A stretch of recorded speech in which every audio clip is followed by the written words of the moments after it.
అధ్యక్ష. సార్ వారు మాట్లాడినప్పుడు సీనియర్ సభ్యులు ఆయన మాట్లాడడం కరెక్ట్ కాదు, నేను అనలేదని చెప్పారు అధ్యక్ష. రికార్డు చూడండి అధ్యక్ష. మొదటి ప్రశ్న సమాధానం నో అని ఉన్నారా లేదా, అనకపోతే నేను వచ్చి నాది రికార్డు నేను తప్పైంది, నా మాట తొలగించలేదు అధ్యక్ష. నాకే అభ్యంతరం లేదు అధ్యక్ష. ఆయన అన్ని మాట నేను ఉడికించాను కానీ నేను లేని మాట మాత్రం అనలేదు అధ్యక్ష. ఇంకా రెండో విషయానికి వస్తాయి అధ్యక్ష. వారు నేను ఆ నియోజకవర్గం 15 సంవత్సరాలు ప్రాతినిధ్యం వహించాను అధ్యక్ష. మొన్నటి వరకు కూడా మన మా 24 ఎలక్షన్లో దాంట్లో ఓడిపోయిన వరకు కూడా 15 సంవత్సరాలు నేను కంటిన్యూస్ శాసనసభ్యుడిగా ఉన్నాను అధ్యక్ష. 15 సంవత్సరాల్లో రాని డయేరియా ఎప్పుడు ఏ ఒక్కరు కూడా చనిపోయిన నేపథ్యంలో ఈ 4 సంవత్సరాలు ఈ 4 నెలల కాలంలోనే ఎందుకు చనిపోవచ్చు అధ్యక్ష? 5 సంవత్సరాల్లో మరి 4 నెలలు వేసాను, 4 నెలల కింద చనిపోవచ్చు కదా అధ్యక్ష. అక్కడ కానీ పరివేక్ష లోపం వస్తే నేను క్లియర్ కట్గా చెప్పాను అధ్యక్ష. ఏదైతే ఇంకోటి అధ్యక్ష, జిల్లాలో ఎక్కడ లేని విధంగా ప్రతి ఊరికి కూడా ఒక పంపింగ్ స్కీము, ఒక ప్రొడక్ట్ వాట్ స్కీము ప్రతి ఊర్లో ఉంది అధ్యక్ష. ఆ నియోజకవర్గంలో అది గర్వంగా చెప్తున్నా అధ్యక్ష. అది ఆ కార్యక్రమం ఉన్నప్పుడు దాన్ని పర్యవేక్షణ చేయాలి. ఏది టైం టు టైం దాన్ని క్లోరేషన్ కలుపుకోవడం, టైం టు టైం ఆ పైపులను వచ్చి క్లీన్ చేసుకోవడం, టైం టు టైం చూడడం, అవి ఆ కార్యక్రమం జరగలేదు అధ్యక్ష. ఈ 4 నెలల కాలంలో ఎవరైతే మెయింటెనెన్స్ చేస్తారో ఈ విషయాలు చెప్పడం నాకు ఇష్టం లేదు అధ్యక్ష. అయినా సరే మంత్రి అడిగారు కాబట్టి చెప్తాను. ఆ లోపాలు ఎవరు చేయాలి, ఎవరు చేయకూడదు, ఈ కాంట్రాక్ట్ నాకు కావాలి, ఆ కాంట్రాక్ట్ తొలగించేయాలి, ఆ వర్కర్ని తీసేయాలి, ఆ వర్కర్ని మళ్ళీ కొత్త వాడిని వేసుకోవాలి, వాడి దగ్గర మళ్ళీ 50,000 లక్ష మళ్ళీ వాడి దోచుకోవాలి అని అక్కడ కొట్లాడి జరిగింది అధ్యక్ష. ఈ 4 నెలల కాలంలో వీటికి కారణాలు ఇవ్వ అధ్యక్ష. నేను అసలు అంతవరకు తోలు పోదలుచుకోలేదు. అయినా వారు అడిగారు కాబట్టి చెప్తున్నాను అధ్యక్ష. పర్యవేక్షణ లోపం వల్ల జరిగిన అధ్యక్ష అంతే అధ్యక్ష. దాన్ని సర్దిద్దుకొని ప్రజలకు మంచి చేయడానికి ఆలోచించేయండి అధ్యక్ష. నీ మీద మీరు మా మీద మీరు విమర్శలు చేసుకుంటే దాని మీద వచ్చే ప్రయోజనం లేదు అధ్యక్ష. ప్రయోజనం లేదు అధ్యక్ష. అక్కడ గౌరవ శాసనసభ్యులు వాళ్ళు అడగడం అధ్యక్ష ఎందుకు జరిగిందో చెప్తారు. ఇప్పుడు శాసనసభ్యులు అక్కడ ఉన్న శాసనసభ్యులు మీ శాసనసభ్యులు కదా అధ్యక్ష, వారితో ఒకసారి సమావేశం పెట్టుకుంటే అధ్యక్ష అడగండి అధ్యక్ష, చెప్తారు. ఏ పని ఎందుకు అది జరిగిందో, ఏ కారణం వల్ల జరిగిందో అది తెలుస్తుంది. అంతేగాని పెద్దానికి గత ప్రభుత్వం అంటే గత ప్రభుత్వం ఏం చెప్తే చెప్పండి. ఇందాక చెప్పారు గత ప్రభుత్వం. సరే ప్రభుత్వం మీ చేతిలో ఉంది, అధికారం ఎంక్వైరీ చేయండి, తప్పులు జరిగితే దాన్ని శిక్షించండి. ఎవరు వద్దన్నారు మిమ్మల్ని? మేము అడ్డుపెట్టిన ఆగితే ఎందుకంటే ప్రభుత్వం మీది కాబట్టి. కానీ దయచేసి నేను సూటిగా మంత్రిగారిని అడుగుతున్నాను. గొర్రెల మండలంలో మా అధికారులు వచ్చి ఒకరని చెప్పారు. ముఖ్యమంత్రి గారు రాష్ట్రంలో సమీక్షా సమావేశం జరిగినప్పుడు మీ అధికారులు మీరు కూడా ఆ సమావేశం ఉన్నారు. ఎండమండు అని ఆయన చెప్పారు. ఆ మర్నాడు ఉప ముఖ్యమంత్రి గారు వచ్చారు, ఆయన 10 మందిని చెప్పారు. అక్కడ సమావేశం జరిగిన తర్వాత ఇప్పుడు మీరు సభాముఖంగా 4 అని చెప్తున్నారు. చూడండి అధ్యక్ష, వాస్తవంగా చనిపోయిన వాళ్ళు 202 మంది హాస్పిటల్కి వెళ్తే అక్కడ అడ్మిట్ అయితే వాళ్ళకి వచ్చి సౌకర్యం లేకపోయినా ఆ స్కూల్లో అంట అప్పుడు మేము కట్టిన స్కూల్లో ఏవైతే ఆ 4 నెలలు బలలో బెంచీలు బాగున్నాయి కాబట్టి దాని మీద పెట్టి అక్కడ చేస్తే నేను చెప్పాను. ఏమయ్యా విజయనగరం హాస్పిటల్ ఉంది, వైజాగ్ హాస్పిటల్ ఉంది, ఆ పక్కన హాస్పిటల్ ఉంది, అది చేయండి.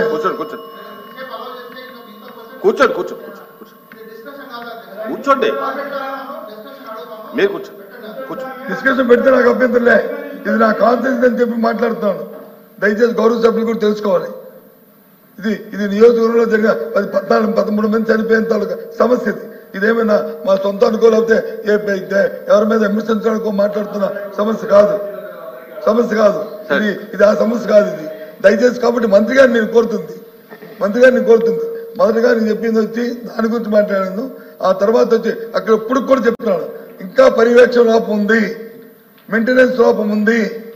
అది మీ సబ్జెక్ట్ కాదు, అది పంచాయతీరాజ్ సంబంధించిన సబ్జెక్టు. దయచేసి అధికారులు కలెక్టర్కి ఆదేశాలు ఇవ్వండి. విశిక్షణ లేకుండా ఎక్కడా కూడా మెయింటెనెన్స్ కి ఇబ్బంది లేకుండా కార్యక్రమం జరగాలని ఆదేశించండి. ఆ విషయాలు రావు, అది నేను కోరుతుంది. అంతేగాని ఎవరి మీద బురద చల్లాలనో చేయాలనో చెప్పిన విషయం కాదని మీ ద్వారా చెప్తున్నాను అధ్యక్ష. దయచేసి ఎక్స్గ్రేషన్స్ ఇవ్వడానికి మాత్రం ప్రయత్నం చేయండి. ఆ పేదవాళ్ళని ఆదుకోండి అధ్యక్ష.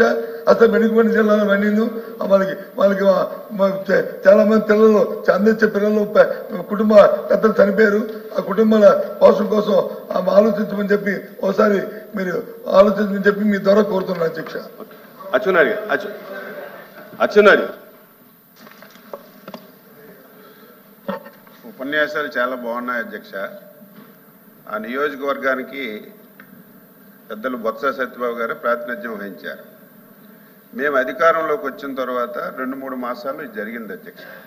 మేము కూడా 15-20 సంవత్సరాలు లేనటువంటి వ్యాధులు కలరా కానీ డయేరియా కానీ మనం వింటున్నామంటే బాధ కలుగుతుంది. దీనికి కారణం ఏంటి అధ్యక్ష? పారిశుద్ధ్యం పరిశుభ్రత ఉండాలి, గ్రామ పంచాయతీలు యాక్టివ్గా ఉండాలి, మున్సిపాలిటీలు యాక్టివ్గా ఉండాలి, కార్పొరేషన్లు యాక్టివ్గా ఉండాలి. ఈ 3 యాక్టివ్గా లేకపోతే ఎవరు ఎన్ని చేసినా సరే దీన్ని అరికట్టలేమనేది అందరికీ తెలిసిన విషయం. 5 సంవత్సరాల అధ్యక్ష పంచాయతీలో ఒక పైసా ఖర్చు పెట్టారా? ఒక డ్రైన్ క్లీన్ చేశారా? ఒక ట్యాంక్ ఉంటే ట్యాంకులో ఒక పిడికిడు ఉపన్యాసాలు ఇవ్వడం కాదు. ఎవరు నేనే ఇస్తాను ఉపన్యాసం నేనే ఇస్తాను. మైక్ దొరికితే నేను ఉపన్యాసం ఇస్తాను. 5 ఇయర్స్ ఒక్క వాటర్ ట్యాంక్ లో అధ్యక్ష, ఒక్క వాటర్ ట్యాంక్ లో ఒక పిడికిడు బ్లీచింగ్ వేసిన సందర్భాలు లేవు. పేదవాడికి ఒక్క టాయిలెట్ కట్టిన సందర్భాలు లేవు. జరగదు అధ్యక్ష, ఇది జరగాలని జరగకూడదు. మేము వచ్చిన తర్వాత మళ్ళీ పంచాయతీలను బలోపేతం చేస్తున్నాం, మున్సిపాలిటీలను బలోపేతం చేస్తున్నాం. 5 సంవత్సరాలు ఒక పంచాయతీకి ఒక పైసా ఇవ్వకపోతే కేంద్ర ప్రభుత్వం ఇచ్చిన డబ్బులు కూడా వీళ్ళు డైవర్ట్ చేసుకుంటే 4,000 కోట్లు 6 మాసాల్లో తెచ్చి పంచాయతీలను బలోపేతం చేసి కార్యక్రమం చేస్తుంది. సలహాలు ఇవ్వండి, తప్పే లేదు. ఇదంతా మీరు వచ్చిన 5 మాసాలకే జరిగిపోయింది. మీరే మొత్తం చేశారు. ఇది పంచాయతీరాజ్ డిపార్ట్మెంట్. మీరు చెప్పండి, కలెక్టివ్ డిపార్ట్మెంట్ అధ్యక్ష. హెల్త్ మినిస్టర్ లేదు, ఏమి డిప్యూటీ చీఫ్ మినిస్టర్ కాదా? మా హోమ్ మినిస్టర్ కాదా? మీరేమి రివ్యూ చేయలేదా? మీరు కూడా మీరు పెద్దలుగా ఉండి ఆ నియోజకవర్గానికి ఇన్ని సంవత్సరాలు ప్రాతినిధ్యం వహించి ఇది జరిగినప్పుడు నా వల్ల కూడా జరిగిందని ఒప్పుకోవాలి. ఎందుకు ఒప్పుకోవాలి? కానీ ఏదో మాట ఉంది కదా, ఏం 5 మాసాలకు జరిగిపోతాయి. నన్ను అధ్యక్ష ఒకటే చెప్తున్నాం, ప్రభుత్వం అందులో మా ముఖ్యమంత్రి గారు చాలా ఫీల్ అయ్యారు. ఎప్పుడూ ఇటువంటి ఇష్యూలు జరగలేదు, వచ్చి 4-5 మాసాల్లో జరిగాయి. ఇక్కడ నుంచే జరగకూడదని ఎక్కడెక్కడ లోపాలు ఉన్నాయో మొత్తం మంచినీటి వ్యవస్థనంతటినీ ఎక్కడెక్కడి నుంచి వాటర్ వస్తుంది. ముందు ఒక పారిశుద్ధ్యం మీద ఒక డ్రైవ్ ఇచ్చాం అధ్యక్ష. 4 రోజుల్లో మొత్తం కాలువలన్నీ క్లియర్ చేయమని చెప్పాం. ఏవైతే ట్యాంకులు ఉన్నాయో క్లియర్ చేయమని చెప్పాం. ఇవన్నీ చేస్తుంటే ఈరోజు ఎక్స్గ్రేసి అడుగుతున్నారు అధ్యక్ష.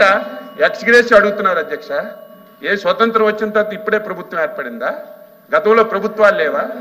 దేనికి ఎక్స్గ్రేసి ఇస్తున్నారు మీకు తెలీదా? ఎక్కడైనా డయేరియాతో చనిపోతే గత ప్రభుత్వాలు మీరు 5 సంవత్సరాలు ఎవరికైనా ఒక పైసా ఇచ్చారా? ఆ ప్రావిజన్ ఉందా?